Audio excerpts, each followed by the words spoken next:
Agora você ouve uma palavra de vida com o pastor Érico Rodolfo Bussinger.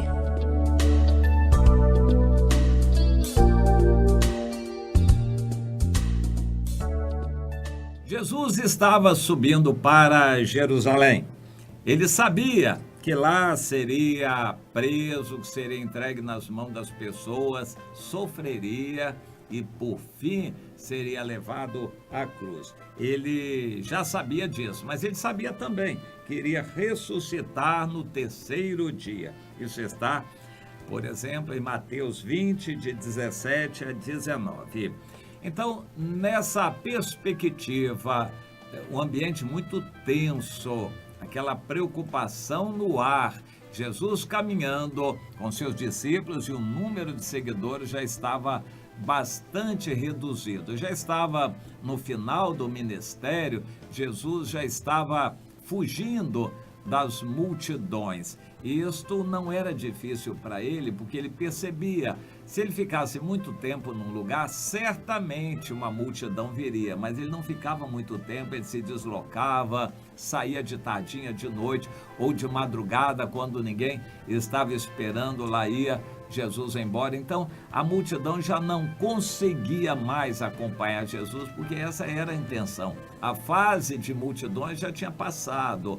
As multidões teriam contato com a palavra de Deus e com o que Deus faria poucos dias depois, logo após o Pentecostes. Mas agora, na hora da crucificação, Jesus precisava estar passando os últimos minutos, os últimos dias a sós com os discípulos. Esses capítulos em João, de 13 a 17, são muito significativos e profundos para aquele que é comprometido verdadeiramente com a obra do Senhor. É considerado por alguns estudiosos o santo dos santos do Evangelho, os capítulos 13 a 17 de João. Mas eu quero me referir agora ao capítulo 20 de Mateus, quando, nesta caminhada em direção a Jerusalém, já sabendo o que aconteceria com ele e tentando alertar os seus discípulos, também visando prepará-los, Deus tem essa intenção. Ele não nos livra de passarmos pela tribulação. Pelo contrário, ele nos avisa que nós vamos ter tribulações, mas ele nos alerta para que a tribulação não nos apanhe de surpresa. É muito comum quando o acidente acontece com um cristão, quando algo ruim acontece, Deus já tenha avisado antes, porque Deus é amigo, é pai, para que aquilo não nos apanhe de surpresa.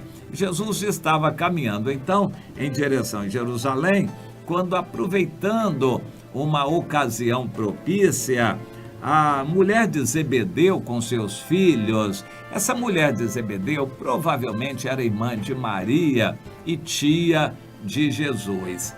Ela foi advogar em favor de seus filhos, o João e o Tiago, ou Tiago e João. Tiago era mais velho, João era mais novo, e ela queria se aproveitar daquela situação, não sabendo o que aconteceria, porque Jesus estava indo para Jerusalém, e ela achava que Jesus estaria tomando posse do reino aqui na terra. Era um engano, mas ela cria que Jesus era o Filho de Deus e que ele poderia tomar posse do reino. Antecipando-se então, ela chama Jesus para um canto e fala com ele: olha, eu vou te pedir um favor. E ele perguntou: o que é que você vai me pedir? Bom, eu quero te pedir o seguinte, Senhor, que no teu reino os meus 2 filhos se assentem, um à tua direita e outro à tua esquerda. Jesus virou para os 2, não para a mãe. Na verdade, Jesus entendeu que mãe é sempre mãe. Ela estava pedindo em favor dos filhos, mas que havia uma pretensão daqueles 2 filhos em serem os principais. Havia uma certa pretensão dos 2, Tiago e João, filhos de Zebedeu, em serem os principais ao lado de Jesus, porque eles acreditavam que Jesus estava destinado para o reino, ou o reino destinado para ele. Bom, Jesus ouviu e se virou para eles e perguntou: vocês podem beber o cálice que eu bebo? Eles responderam: podemos. Jesus estava se referindo ao cálice amargo da tortura e da morte. Eles, sem saber bem o que aquilo significava, como eles já estavam com Jesus para o que desse e viesse, disseram: nós podemos, haja o que houver, nós estamos contigo. Então Jesus continuou: vocês vão beber esse cálice, ou seja, vocês vão morrer martirizados também. De fato, isso aconteceu. O Tiago foi o primeiro, foi passado a fio de espada pelo Herodes, pouco tempo depois daquele Pentecostes, e o João só muito tempo depois na ilha de Patmos, mas também. A história registra que todos os discípulos de Jesus foram martirizados. Nenhum deles morreu de morte natural. Todos morreram martirizados por perseguição. E é interessante a gente imaginar que a gente possa viver uma vida tranquila, fácil aqui na terra, num mundo onde o nosso Senhor foi pobre, desprezado e morreu martirizado, crucificado pelas mãos de pecadores. Você vai querer ser honrado e aplaudido por este mundo que rejeitou o seu Senhor? Pois é, os discípulos de Jesus, Tiago e João, não sabiam bem o que estavam falando. E a mãe, nesse tempo, ficou um pouco de lado também. E aí aconteceu uma reação. Os outros 10 se indignaram contra o Tiago e João. Eles estavam querendo se aproveitar da situação para aparecer, para se tornarem grandes. Jesus falou: vocês vão beber o cálice que eu também vou beber agora. Eu vou beber agora e vocês vão beber depois, o cálice amargo da perseguição, tortura e morte por causa do Evangelho. Mas quanto à posição de se assentar ao meu lado direito e ao meu lado esquerdo, isso não é para mim. É para aqueles a quem o Pai determinar. O Pai tem preparado isso para aqueles que, eu não sei se são vocês. Deus tem preparado esse lugar e isso vai acontecer, mas eu não sei se é para vocês. É com o Pai, não é comigo isto. Na verdade, Jesus queria dizer muita coisa com isto. Será que isto é determinístico? Deus já tinha determinado e haja o que houver, vai acontecer. Aqueles dois estão predestinados para isso. Muita coisa iria acontecer, dependeria muito da atitude deles e da perseverança deles até o fim. Mas Jesus, percebendo o clima ruim que se formou, aqueles dois queriam uma posição de destaque, de importância no reino de Deus, e os outros ficaram indignados. Normalmente isso acontece muito no meio evangélico, disputa por cargos, pela oportunidade de falar no microfone, oportunidade de participar do louvor. Numa igreja grande tem um monte de gente que quer estar lá na frente cantando, tocando, aparecer, ser importante. Pergunta se alguém quer ir lá para a rua para evangelizar, para socorrer o mendigo, para ajudar o necessitado. Ou pergunte se alguém quer ir lá para trás da igreja, na salinha, durante o culto todo, ficar em oração, intercedendo pelo culto. Não é muita gente que vai querer, não. Eles querem aparecer, estar na frente, se mostrar, plateia. Tem muita gente que gosta de cantar e louvar quando tem plateia. Quando o grupo é pequeno, eles nem passam por ali, vão embora. Eles não estão querendo louvar a Deus, eles estão querendo aparecer, se mostrar para uma plateia. E esse espírito está impregnado no coração do ser humano.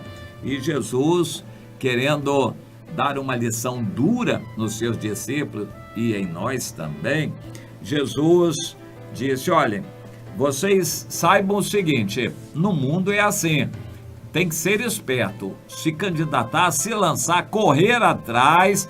Para você ser um governante, tem que fazer por onde? Ninguém vai buscar você em casa para ser governador de um estado. Ninguém vai buscar você em casa para ser ministro do país.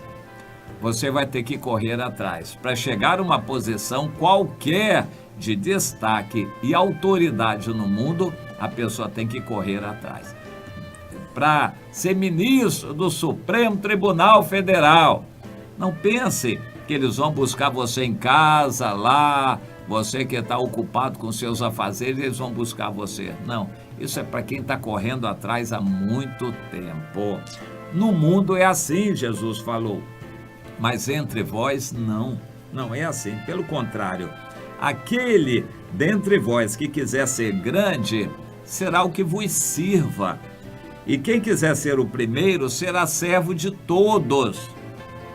Tal como o Filho do Homem, ele, que não veio para ser servido, não é para servir e dar a sua vida em resgate por muitos.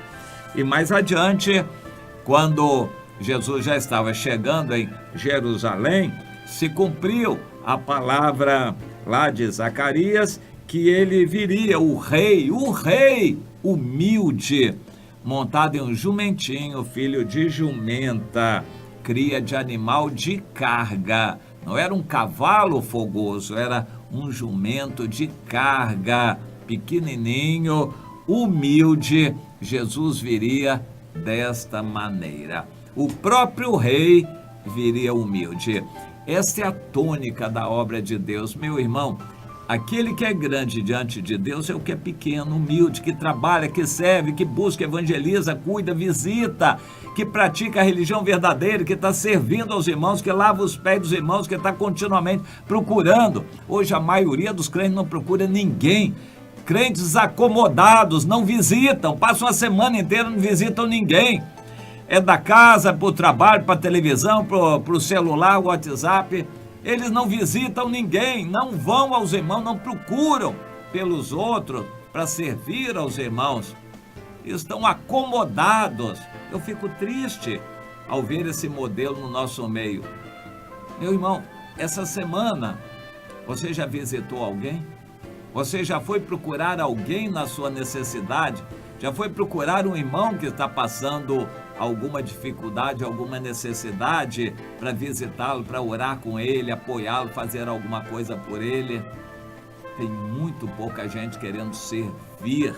A maioria quer cargo, posição, aparecer, quer se acomodar, quer bênção de graça, sem ter trabalhado. Mas Jesus disse, olha, no reino de Deus não é assim. No mundo pode ser, inclusive no mundo religioso também é assim. Vai aparecer na frente da igreja, tem que correr atrás. Agora, no reino de Deus é outra coisa. Se você quer ser grande diante de Deus, vai ter que se humilhar e servir a seus irmãos. Você tem feito isso, minha irmã? Você tem feito isso, meu irmão? Pense neste assunto.